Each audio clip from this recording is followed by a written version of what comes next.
There are, Chair. You can start. Okay, thank you, Tom. Thank you, everybody, for the patience. I wish everybody a happy new year, and then we'll move on. You're on mute, is he? No, I'm not on mute. Tom, can you hear me? Apologies, Chair. Sorry, I was just trying to do a bit of admin there. I can hear just you. repeat that? Can you all hear me? Yeah. I can hear you now, yeah. Yeah, okay. Yeah, Right. no problem. Yeah, loud and clear. Right. Good afternoon and welcome to this hybrid meeting of the Swansea Bay City Region Joint Scrutiny Committee on Tuesday, the 13th January 26. I'm Councillor Tim Bowen and I'll be chairing the meeting. Can you all just, you know the house rules. If you need to speak, can you please raise your hand? And just make sure you have your camera's on at all times. Sorry, you couldn't get the words out. We've had a couple of apologies from Councillor Reynolds, Councillor Lewis, Councillor Morgan, and Councillor Cundy. We now move on to item 2, declarations of interest. Are there any declarations, please? Just to say, Chair, I am here. I sent my apologies, but I am here. Oh, sorry. Sorry, Councillor Cundy. Right, declarations of interest. Are there any? I see no declarations, Chair. No. Right, agenda item 3, minutes of the previous meeting. Have anybody got any comments on that, please? No. Right, I'm happy to propose. Could I have a seconder, please? Andrew? Daisy. Thank you, Andrew.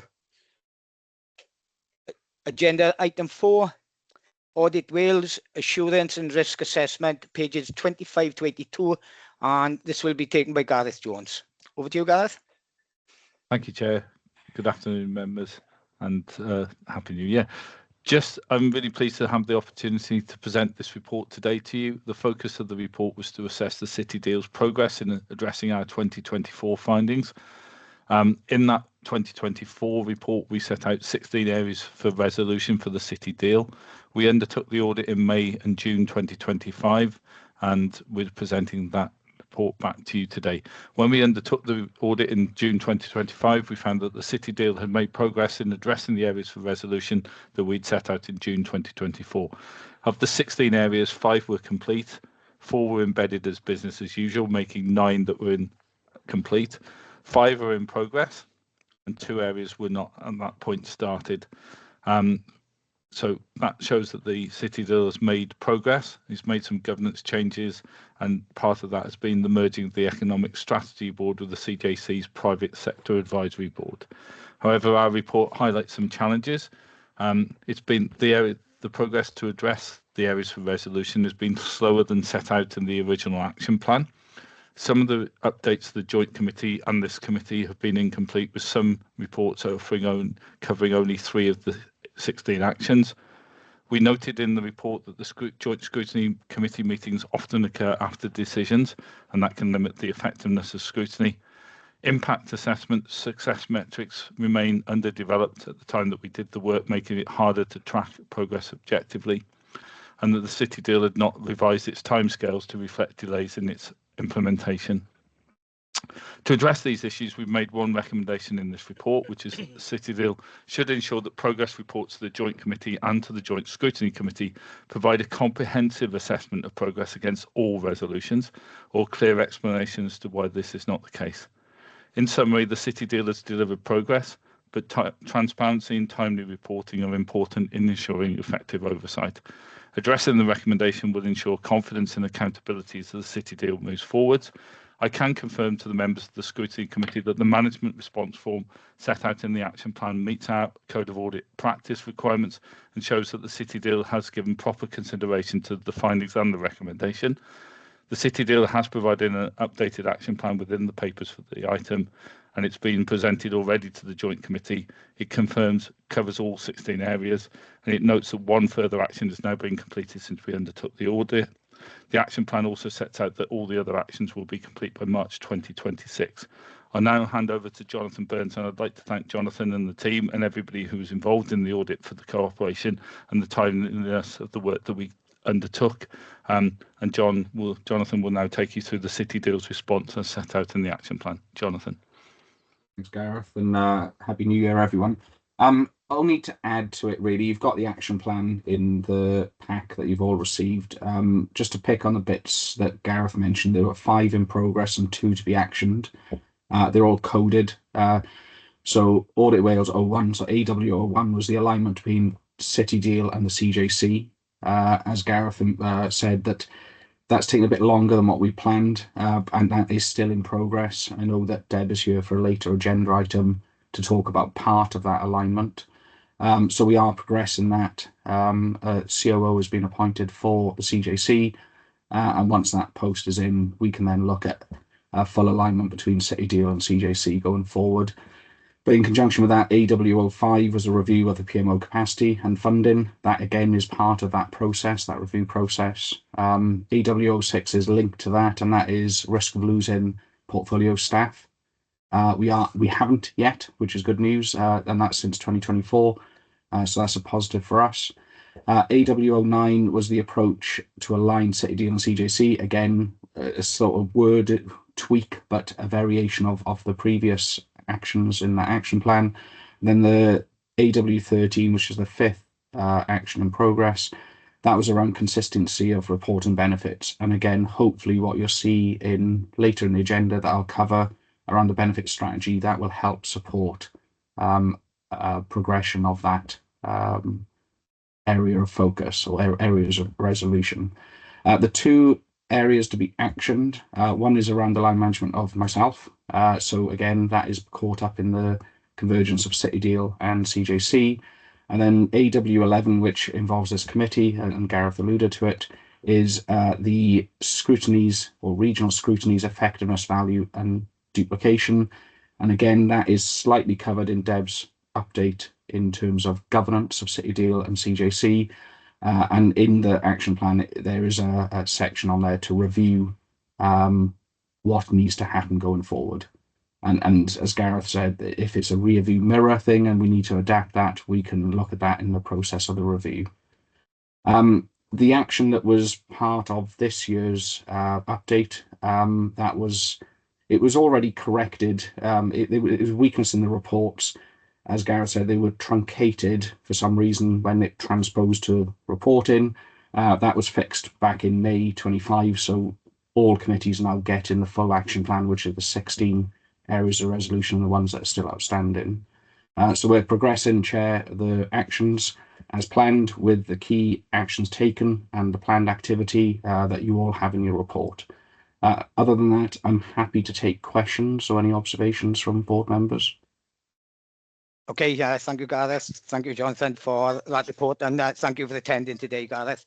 Do any members have any questions, please? No, I can't see any. This report is for information purposes, so we note the report. Thank you for that. Item 5, internal audit terms of reference. This is now being taken by Matthew Holder instead of Charlotte Hodges. Matthew? Yeah. Thank you, Chair. This is our annual internal audit terms of reference for 25-26 that we produce every year, and we bring to the respective committees just that there's greater oversight from everyone involved in the Swansea Bay City Deal. We have shared this already with both Jonathan Burns as a project director and also with Chris Moore as a Section 151 officer. The terms of reference is attached to Appendix A and goes into a bit more detail in terms of the areas that we will look at.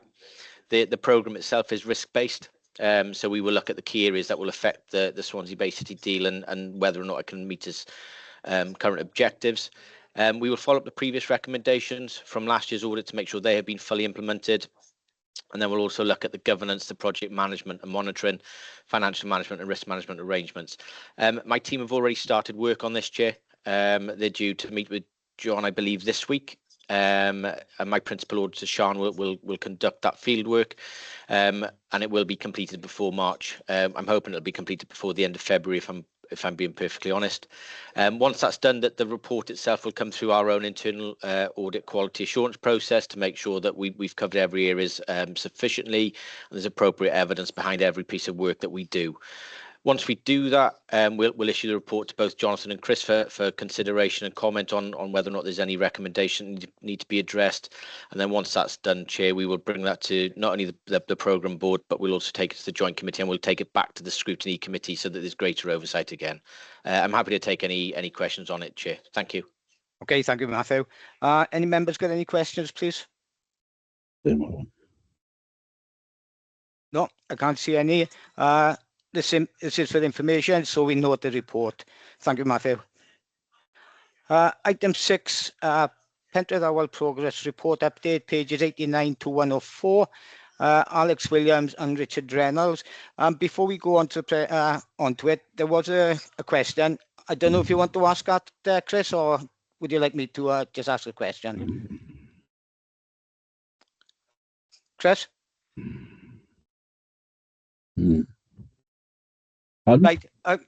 Right. What we were going to do, we're going to ask the CEO if she minds coming in the next meeting. I'll discuss with Jonathan Burns in pre-briefing to see if she'd give a presentation on the Pentre Dawel of the progress report. So we know there's a report there. Would you like her to do it, or would you like to do that today?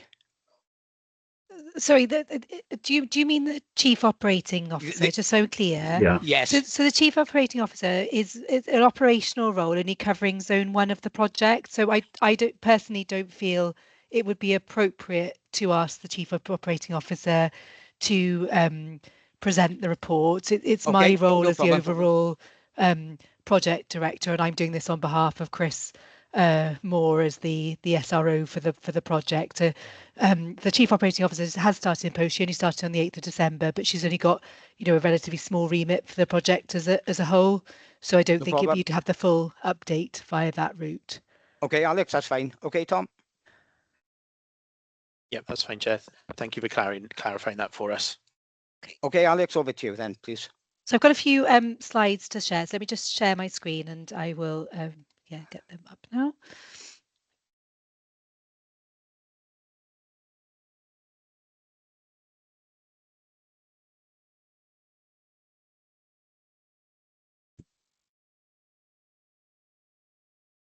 Can everybody see those now, just before I start? Yes. Fine. Yeah, great, excellent. Yep. Okay, for those of you who don't know me, I'm Alex Williams, sort of overall project director for the Pentre Dawel project. I have come across a number of you in previous lives, but I've been in post now for the last 2.5 years leading on the project, and thank you very much for the opportunity to come here today. So I've just got a few slides to run through, and very happy to take any questions also. Sorry, my screen's gone a bit funny now. I'm sharing. Okay. So just talk through very briefly the overall site master plan.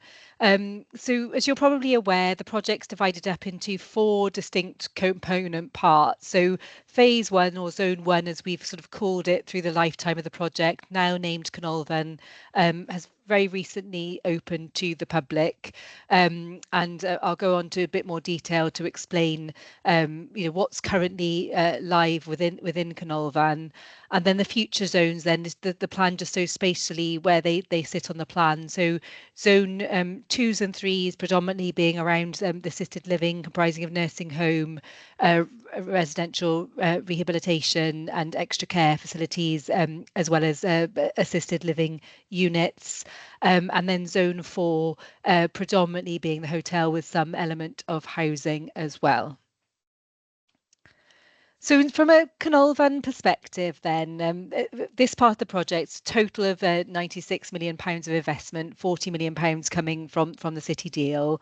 Bouygues were our lead contractor on the site. They handed back the building to us on the 12th of September, and the total contractual sum with Bouygues was £84 million. WB Griffiths have now been brought on to do further fit out work within Canolfan, predominantly working at the moment on the Health Board Clinical Delivery Unit. The total building square meterage is 20,000 square meters, and it's 5 buildings essentially interconnected with a large atrium and communal area. The building itself is operated, managed and owned by Carmarthenshire County Council, and we open to the public on the 15th of October. So in terms of the opening itself, it's been a phased opening. So on the 15th of October, the Leisure Centre, Cafe, Central area and the meeting rooms sort of all open to the public. Swansea University space is due to go live imminently. We're just working with Swansea University alongside Howell Health Board to work out when exactly that will open and what will be delivered from that space. And then the Health Board Clinical Delivery Unit is due to be completed in around October this year.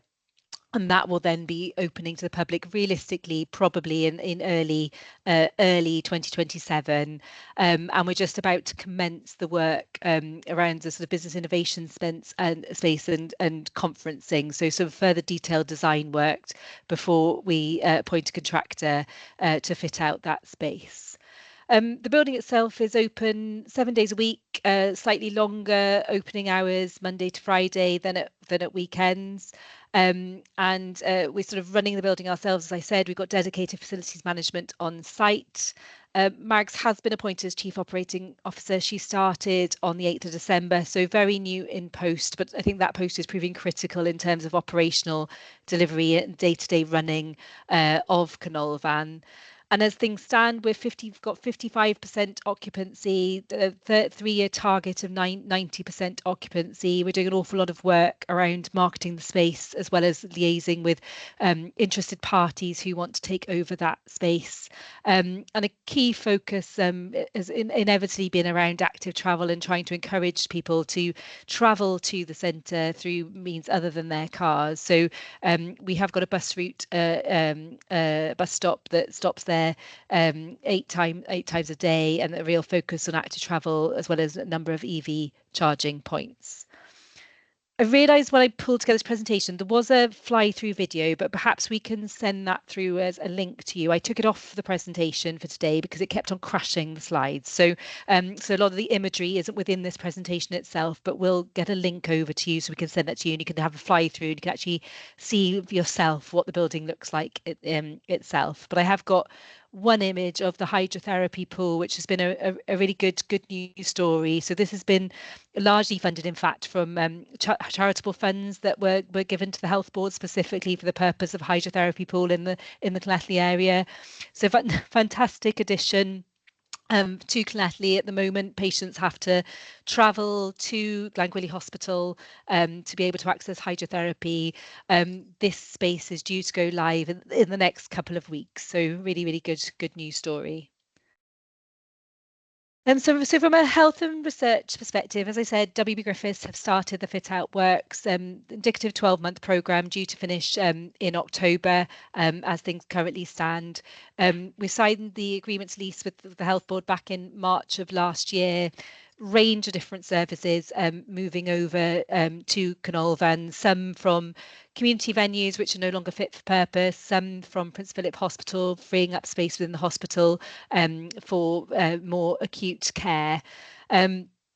And it's been a fantastic addition to Canolfan to get that health clinical delivery unit open to the public, and a huge impact for patients locally as well, sort of coming to that environment as opposed to where they currently go to access those services. One of the areas that we're looking at the moment is the potential for Canolfan to be used for the regional pathology service. So we're on a short list of 3 locations within the region for this service. So this is essentially consolidating the pathology service that currently operates from a number of acute hospitals and trying to bring those into one location in the region. So as we understand it, there is an options appraisal taking place at the very beginning of February, which will determine whether or not Canolfan is the preferred option. But if we are the preferred option, it will take a significant amount of space in the building and significantly increase that percentage of pre-let space. So it just gives them a bit of an indication from a health board clinical delivery unit, extremely busy picture, but that shows the plan in terms of all of the space within that clinical delivery unit and what all the different rooms will be configured as, and a bit of visualization in terms of this room and what that will look like when finished. And this is another sort of clinical treatment room. So kind of key focus really on the health and research stuff, as long as much as around patient delivery, but also around the education and training and giving those education and training opportunities for people who are kind of gaining qualifications within that arena. And this is just a finished clinical treatment room in the Swansea University space. So just gives you a bit of a better idea of what it will look like when finished. So from an education and training perspective, then work's ongoing with our higher and further education colleagues about scoping out the offer from an education and training perspective. And the idea being that the whole model is based on teach and treat. So essentially teaching students and allowing them to try out their teaching and what they've learned on willing members of the public, essentially. So very much closely, universities working very closely with Hywel Dda on this aspect of the project. As I mentioned briefly earlier, Swansea University have signed their lease agreements. We've entered into a lease with Swansea University, but we're just working through with them at the moment exactly what that space is going to be used for, in conjunction with conversations with the health board, and then discussions are also ongoing with other further education, higher education partners to look at a wider education and training offer within Carnarvon. So from a business perspective, then we some time ago developed a business innovation plan trying to identify the sectors that we're trying to target in terms of potential tenants and those organisations that we want to work with.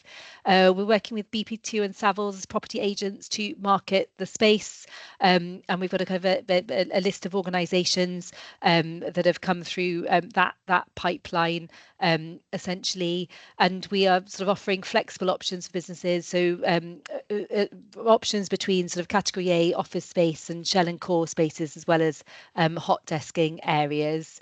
We did issue a marketing brochure. We are in the process of updating that at the moment, and we'll be releasing a new brochure imminently. And we've got a business open day actually next week, where we're kind of inviting back all of those organisations that have expressed an interest in wanting to take space in the building.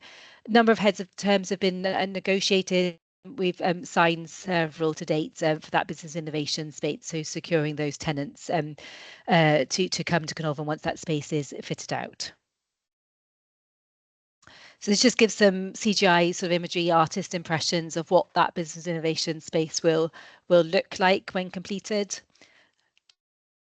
So from a community benefit perspective, it's been a really important focus of the project to date, and will continue to be through the lifetime of the project. So really positively through our contract with Bouygues, they over-delivered on their targeted recruitment and training targets, which was really positive.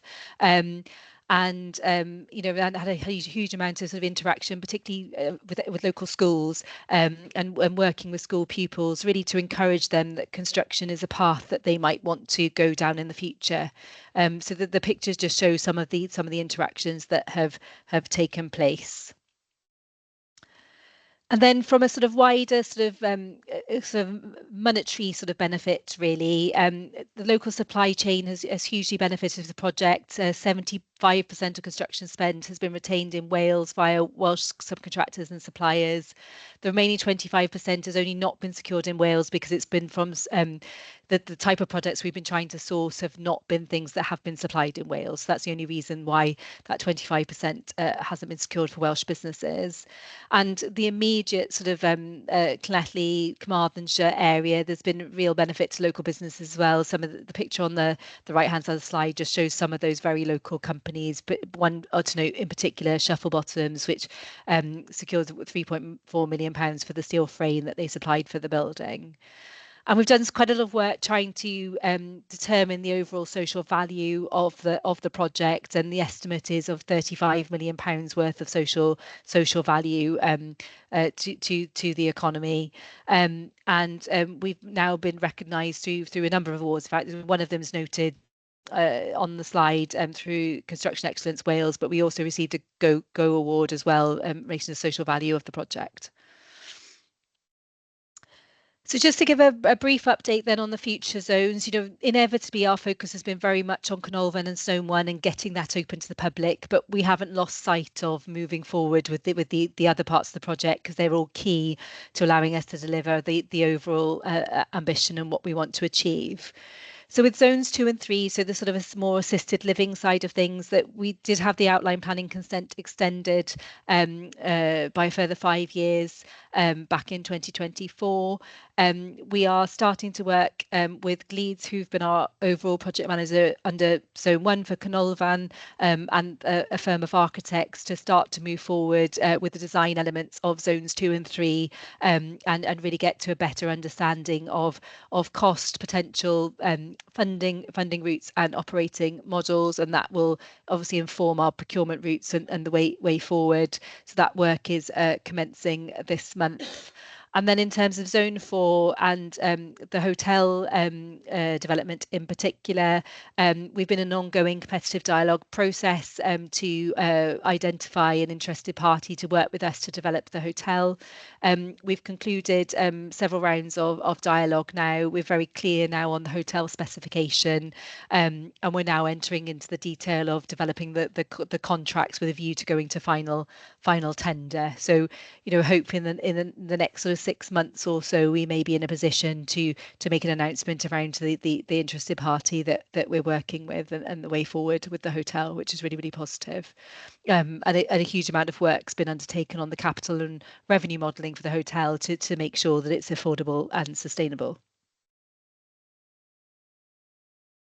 So this just gives a bit of a artist impression of what Zone 2 and 3 will look like in terms of the assisted living complex. So the idea being that there are a number of interrelated blocks of accommodation that share a range of different functions in terms of back office functions, so shared restaurant facilities, courtyards, back office functions. The block on the right hand side nearest to Canolfan would be the nursing home and extra care accommodation, and then block B and C would be assisted living for rent and for sale. The initial piece of work that we're working with Gleeds will look at the scoping for block A and B initially, but it doesn't rule out the possibility of block C in the fullness of time if there's sufficient demand for those housing units. But I think that the benefit of this approach is it is all modular, so we can essentially build and extend if that demand is there, essentially. So let's get to the end of the video, because it's lovely. There's a lovely, it's spoils prize, but it's lovely, lovely thing on the lake, which is perhaps a bit ambitious, but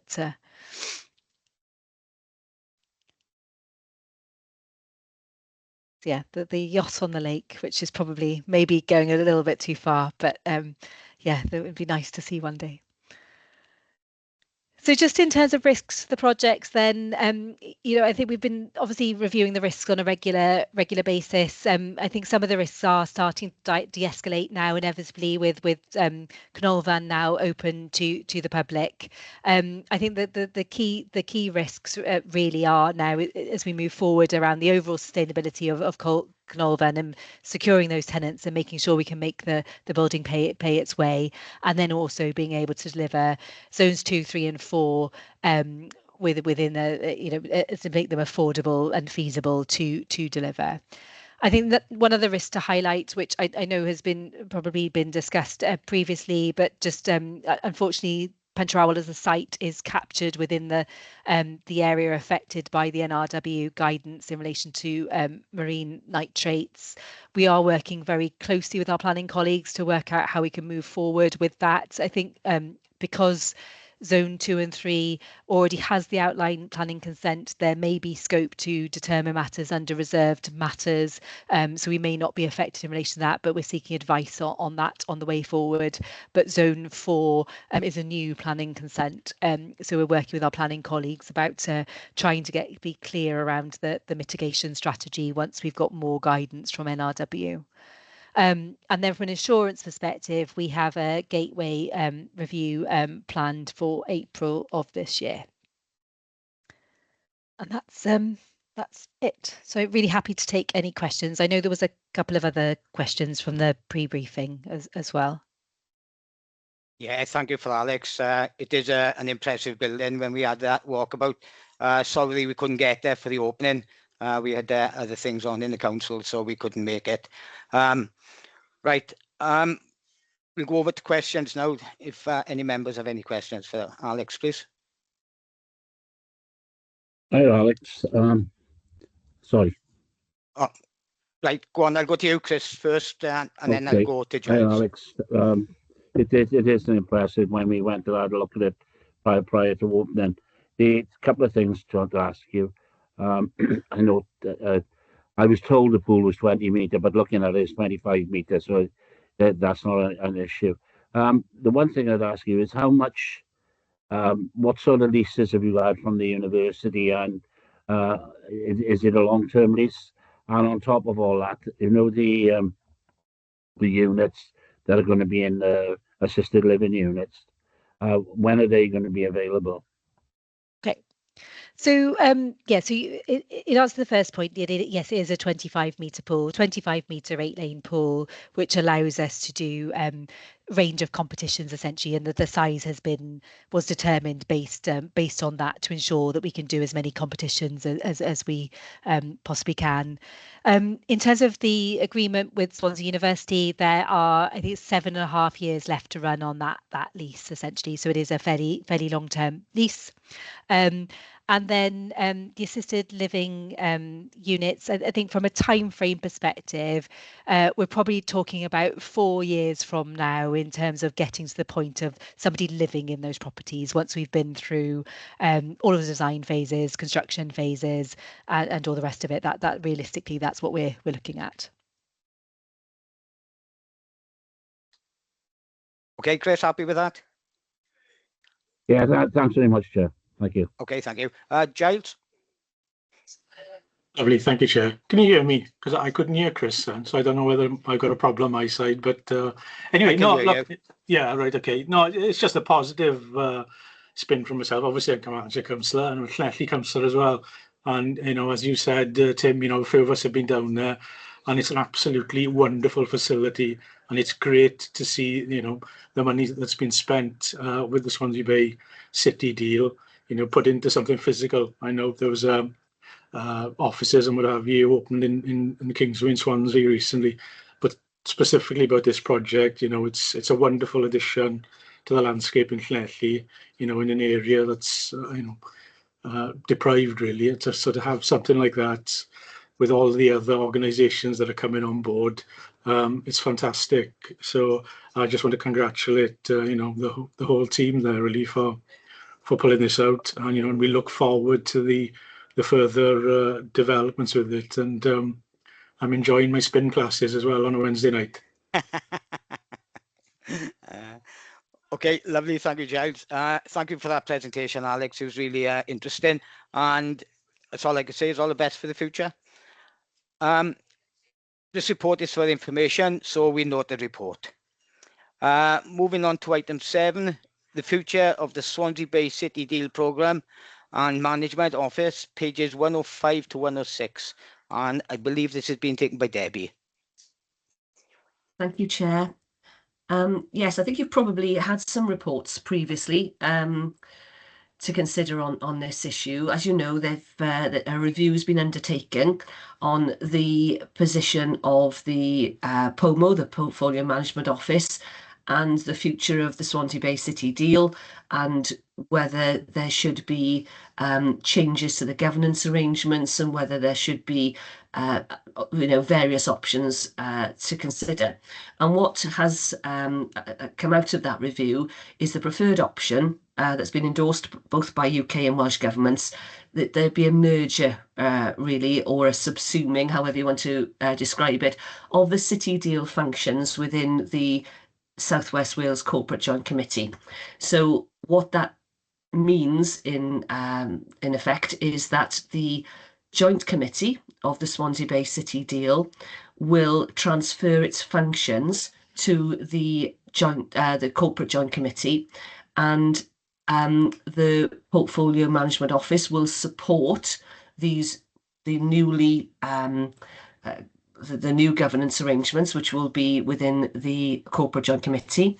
It will mean that there'll be one joint scrutiny committee going forward. So the city deal joint scrutiny committee will end, and the scrutiny of the city deal portfolio will be undertaken within the CJC joint scrutiny committee. So really a move of the functions from the city deal into the CJC. So I know you've read the review on at a previous meeting, and this is an update report to tell you where we are with that transfer of functions. There has been the report notes there's several things that have happened, so there's been some movement. The SRO function is in the process of being transferred at the moment now from Wendy Walters, and it's going to be undertaken by officers on rotational basis. So that is currently underway. And then what you've got within each of the councils, you've got reports being taken to Cabinet and to Council to do the actual transfer of the city deal function to the CJC. So the Cabinet decision is being taken at each of the councils, each of the 4 councils, and that will transfer the executive function. That's basically all the joint committee work. The decision will be made by each individual cabinet to transfer the city deal joint committee work to the CJC. But then there'll be a separate report going to each of the council's main full council meetings to transfer the scrutiny element, because the scrutiny element can't be managed by the cabinet. It has to be managed by the councils. So what all of you within your respective councils should have seen reports going to both your cabinet and full council to transfer these functions to the CJC. In Swansea, we've got our council meeting later on this month on the 29th of January, but these meetings have been taking place between December and January, so you should have seen them in your own council diaries. Please excuse me for a second, I've got a really annoying cough, so I'm going to mute for a sec.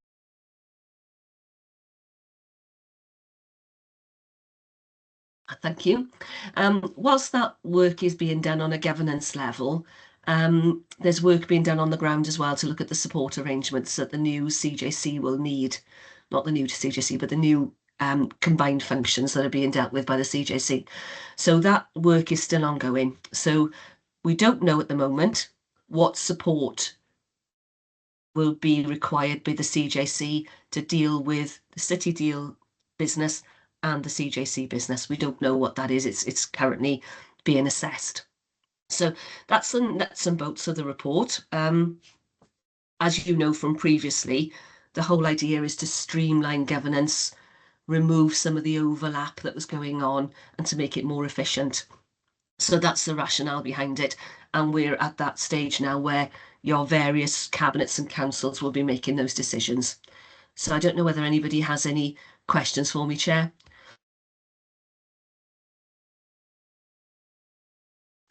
Sorry, yes, I have one question for Councillor Hawley. Hi, Daddy. What I'd like to know is, it seems a bit strange to do it now when we've got another year left in our election cycle, because I would have thought you wanted to start afresh with this new CJC stroke city deal scrutiny panel or whatever it's going to be called.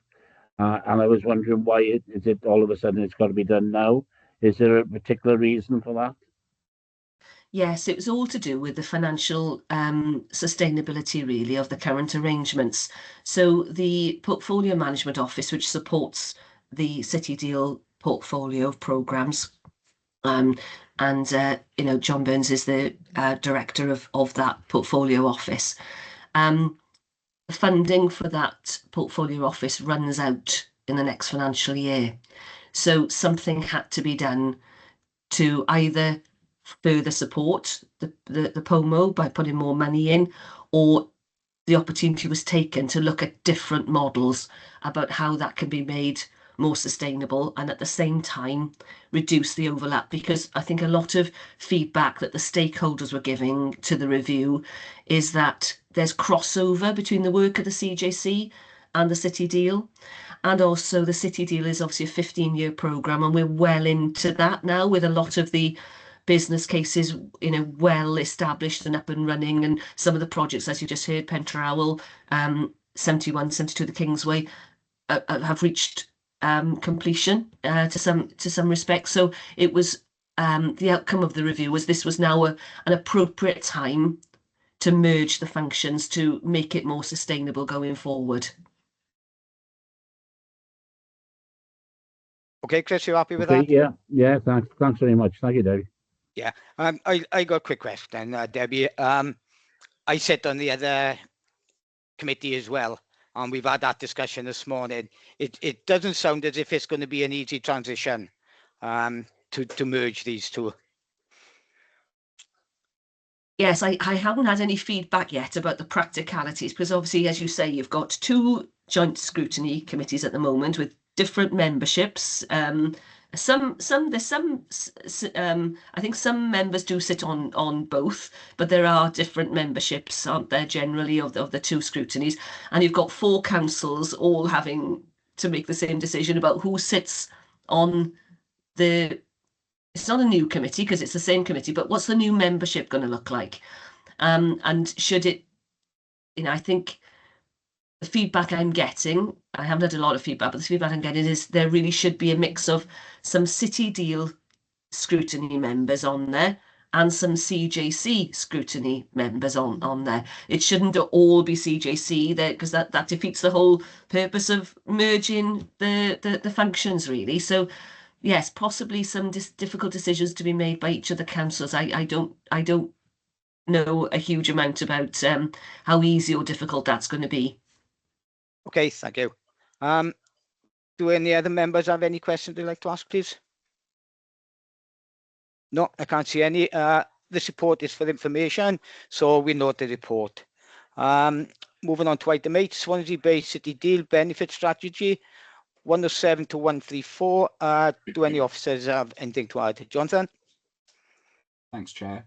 I'll just run through the rationale and the content of the strategy. So we did a portfolio gateway review back in July last year. And one of the 2 recommendations we had was to create a benefit management strategy and plan. And that was all to do with what benefit profiles we have and how much we've accrued, how much we've delivered against those. It also relates to the Audit Wales report that we talked about earlier with Gareth.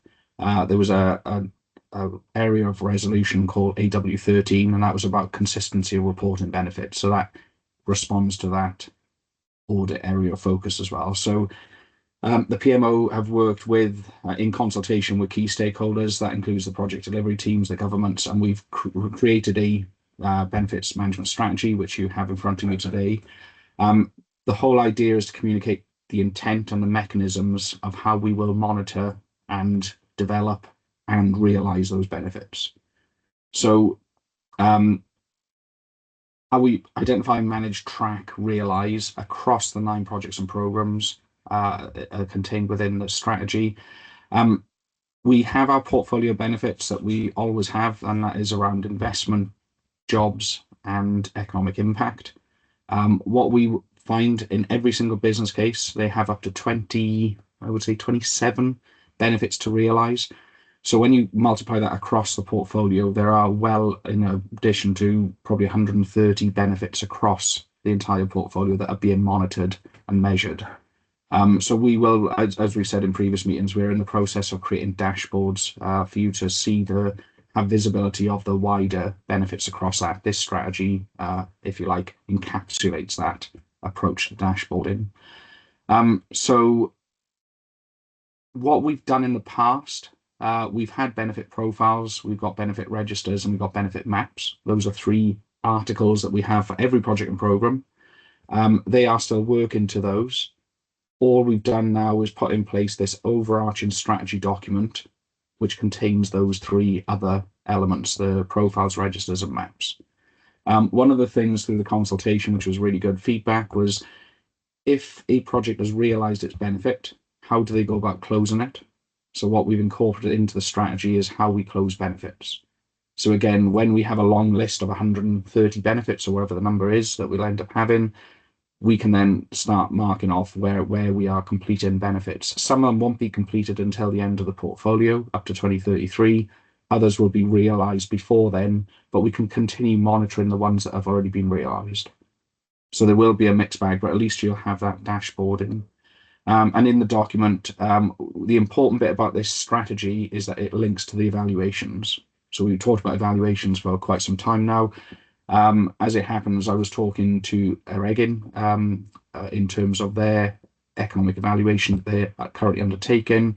Hopefully that will come out fairly soon into the new year, and we can start seeing the evaluations for things like Eggin, the Arena, the Matrix, the Kingsway, Pentra Owl being in that pipeline of evaluation process. And those will look at those benefits and the evidence that we've captured, the auditable trail, if you like, and then looking at then the economic evaluation, the multipliers, the assumptions, and things that we talked about in the past. So there's an evaluations and evidence section in the strategy to give all people who will use that strategy a clear approach to doing things. And the last thing, Chair, in the appendices, we have defined our portfolio definitions. We've done that regionally. Even though we say jobs, economic impact, and investment, we've defined and put the meat on the bones as to what those are defined as. Those are featured in this strategy as well for ease of reference for any stakeholder to see what is we're measuring against at a portfolio level. So, Chair, I'm happy to take any observations or questions on the strategy. It is a living document, so if there are suggestions of improvements or clarity, we can incorporate that into a future version of that same strategy. Okay, thank you, Jonathan. Do any members have any questions, please? I can't see any. This report is for information, so we note the report. Moving on to item 9, Swansea Bay City did financial monitoring Q2 25-26, pages 135 to 140. Stephen, over to you, please. Thank you, Chair. Good afternoon, everyone. Happy New Year as well. So this report went to joint committee at the end of November, and it details the provisional Q2 financial monitoring and year-end position of the joint committee and portfolio investment fund for 25-26. So as usual, the report is split into several sections. I'll touch upon a few, but I'll draw your attention to Appendix A. I think that's on page 140, where you'll see the joint committee and the accountable bodies expenditures estimated at 2.149 million for the year. And the Portfolio Management Office has expenditure projected as 538,000. Of this, the promo staffing costs come to about 422,000. For the income for the year, we're projecting this to be 2.455 million. And this consists of the drawdown of the top slice when we pay out the grants, and that's rough. We're projecting that to be 426,000 for the year. And estimated interest derived from the cash balances we hold of the grant, that's roughly 2.029 million for the year, which we will then pay out to the partner local authorities. So moving on to the reserves. So at the end of 24-25, we had a deficit balance in reserves of 255,000.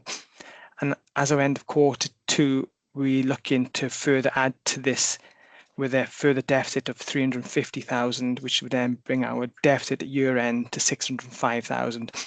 However, This is purely down to timing issue of the top slice being generated and drawn down, and then this will be offset in future years as partners claim their grant and essentially draw down their grant, and we then take the top slice, the 1.5% off this. Next, moving on to the portfolio investment fund itself. So considering the published variance report for Q4 of 24-25 and high levels of variances across the portfolio, we and the partners took Q1 of this year as an opportunity to reprofile the portfolio and then use this Q1 as a basis for monitoring against for the rest of the year. So then comparing Q1 to Q2, Q1 projection was slightly higher than what we now project in Q2. Q2 is projecting a total over the 15 years of 1.389 billion, and Q1 was 0.6 million higher than this. So relatively very small differences between the two quarters. So there was no significant variances report in Q2.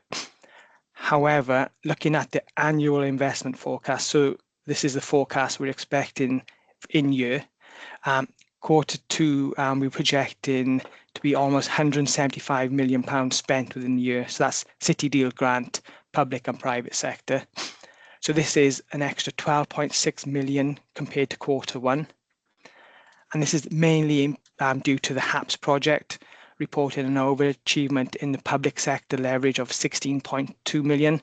So this is due to higher than forecast number of homes across the region benefiting from the installation of renewable technologies.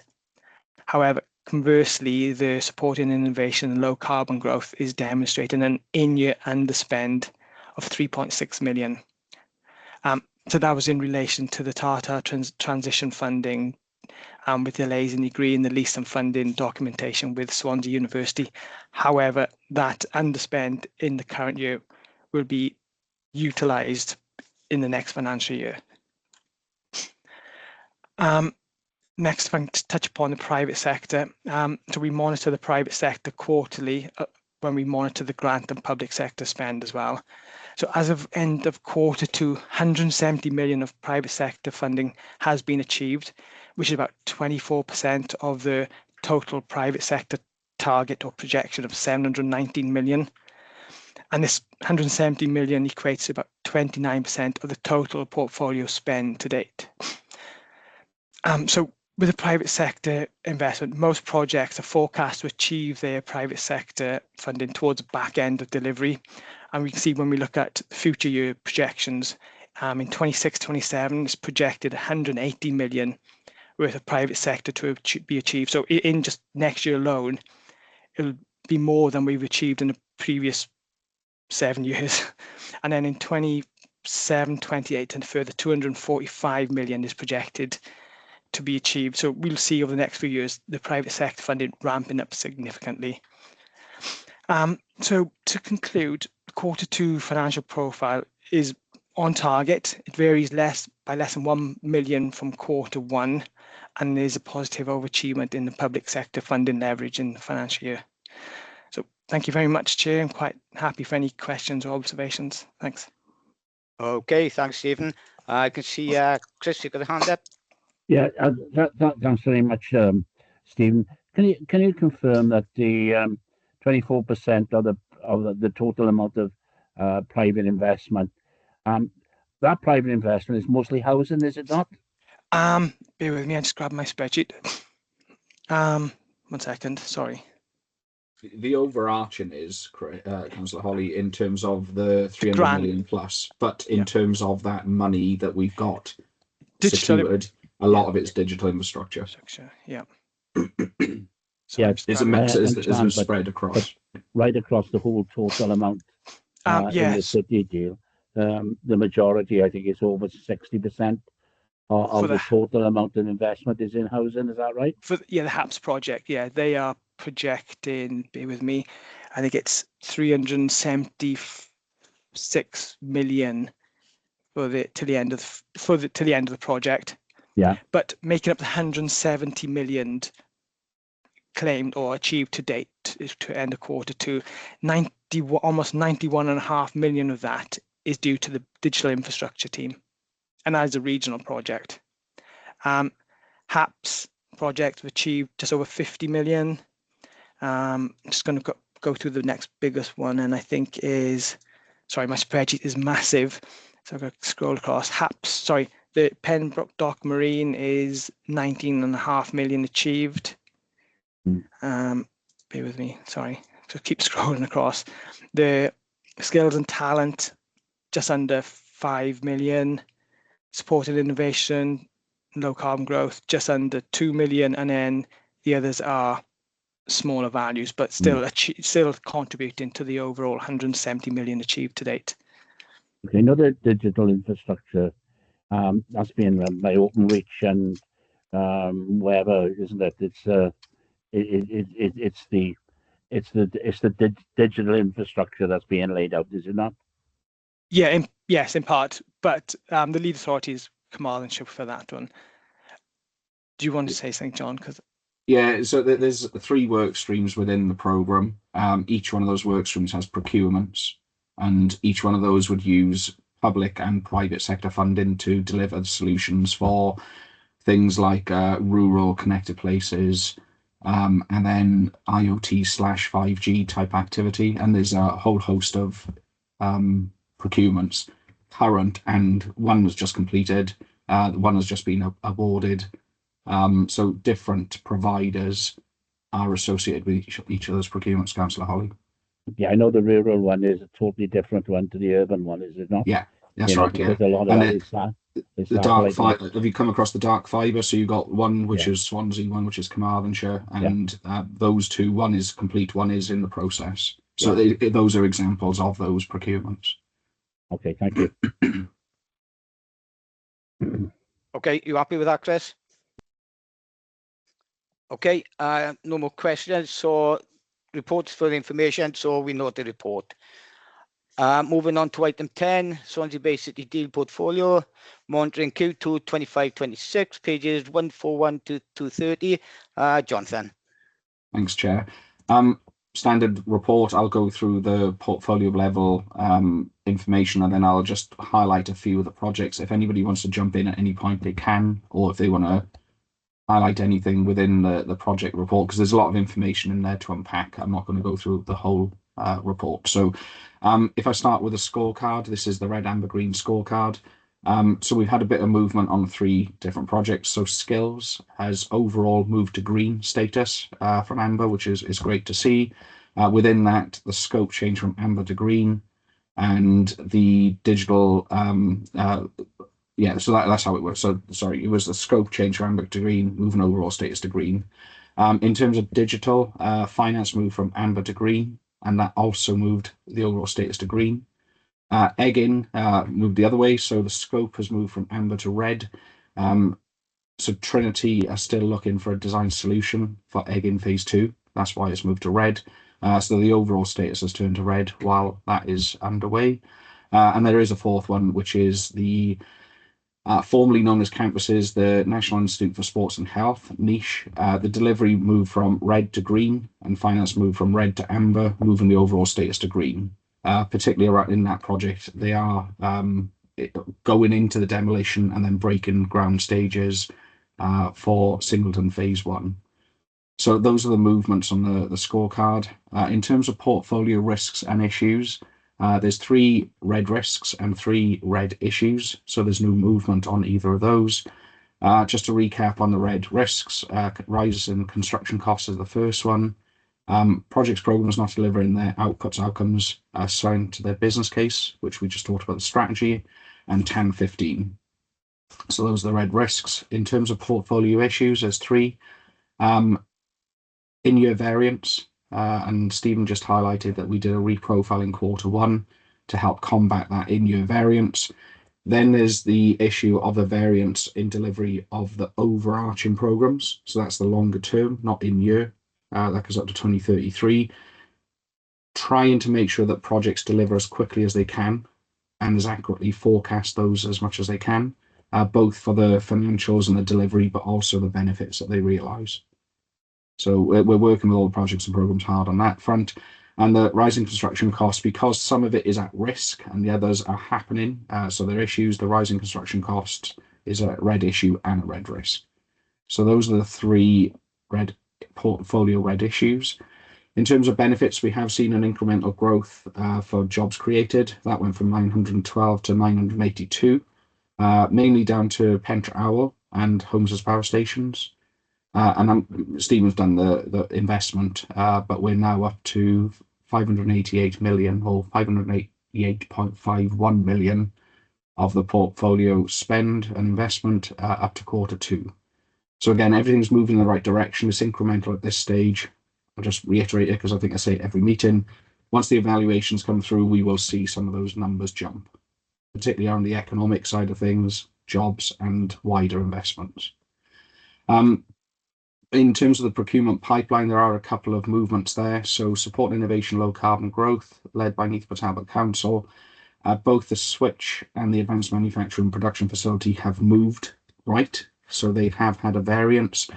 So the on-site date for switch has moved from Q3 2025 to Q4 2025. And the APMF, there's a number of different dates, but the design date, the procurement date, and then the on-site date have all moved.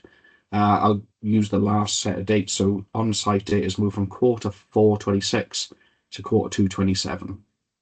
So there is a bit of slippage there and variance, but again, we're working with the projects to make sure that those things are managed and they're progressing as quickly as we can. The only other one then is National Institute for Sports and Health. I mentioned about the Singleton development.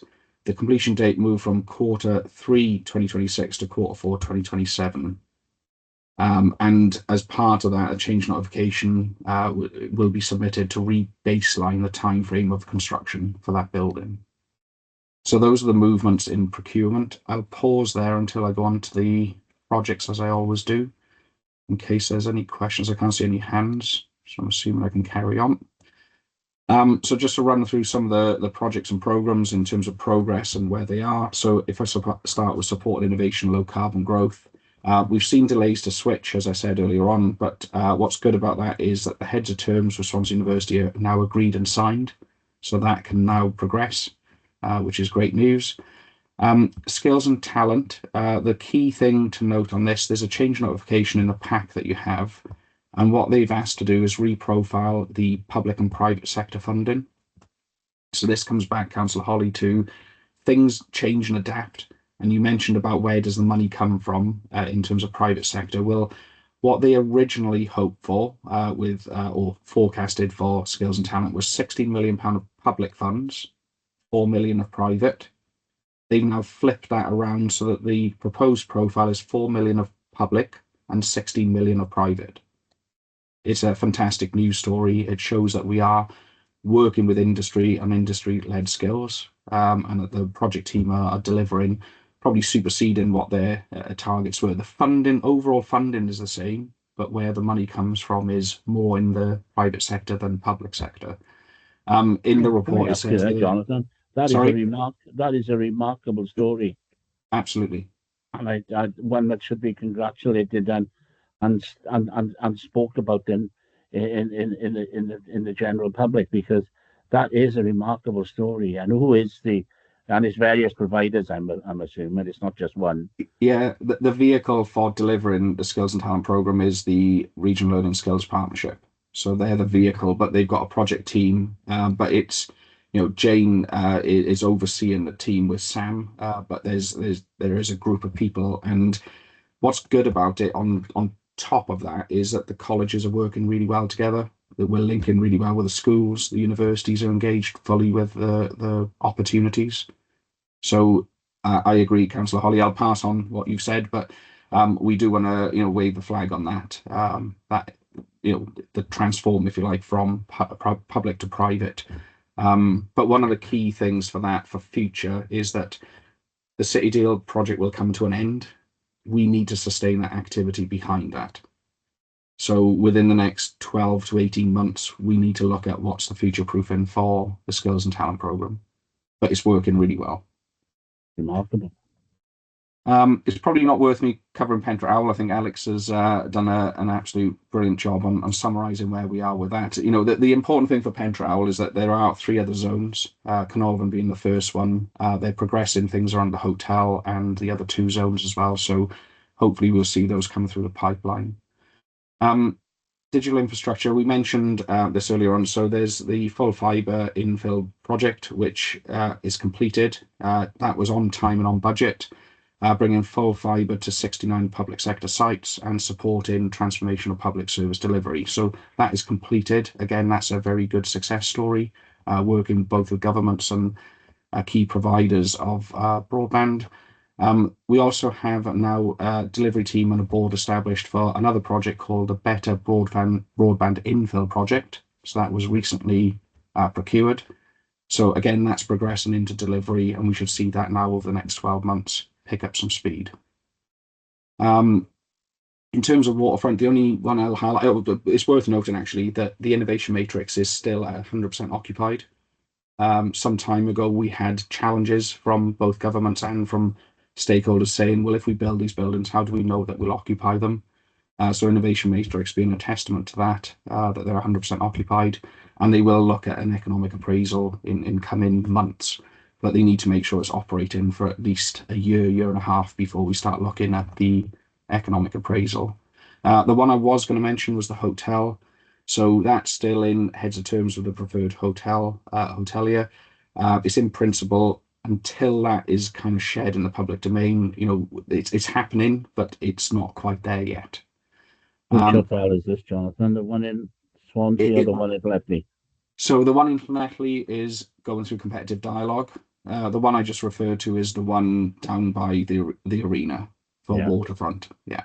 Yeah. So both are close, but they're not quite there yet. Yeah, that's got a history, that is, isn't it? Yes. Yeah. It's had a lot of twists and turns, but hopefully we'll see that coming through now, early 2026. As I mentioned, they're in phase 2. They're looking at a delivery solution for that with Trinity, so we're awaiting that. Homes as power stations, the one I wanted to pick up with that is the supply chain fund. So we put a call out last year. People did apply for it, but either the quality of what people applied with wasn't great or it wasn't aligned to the call criteria. So what the team have now done, they've gone to talk to the Private Sector Advisory Board, got a steer from them, and now they're going to put that call back out for the supply chain fund. So again, in terms of advocacy, it would be great if Scrutiny were made aware of that so you can share that with the people in your circles as well, because we want to try and get that money out for local businesses to develop supply chains for homes as power stations. So I'll mention it again, Niche, which was the campus's project. It had a name change in the last quarter. So the National Institute for Sports and Health, that's what it will now be called. Scheduling planning has been approved.